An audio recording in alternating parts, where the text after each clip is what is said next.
Double shovel action at Belmont Park. 2 shovels excavating at the construction site at Belmont Park.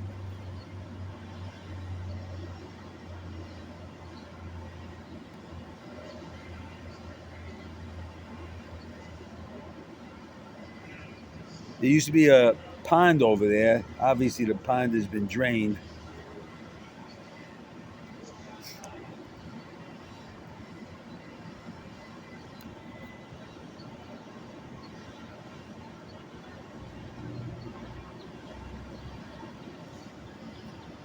There's one of the dump trucks hauling its load,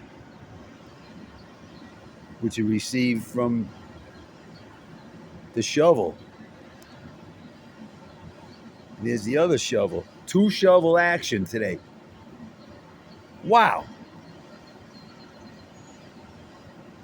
Doesn't get any better than this.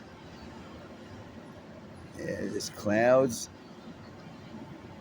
The weather is warm, muggy.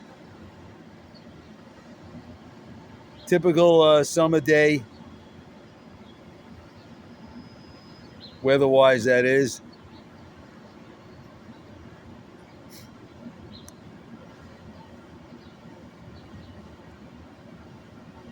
Looks like both shovels are taking a rest. Okay. Well, when they resume, we'll resume the video.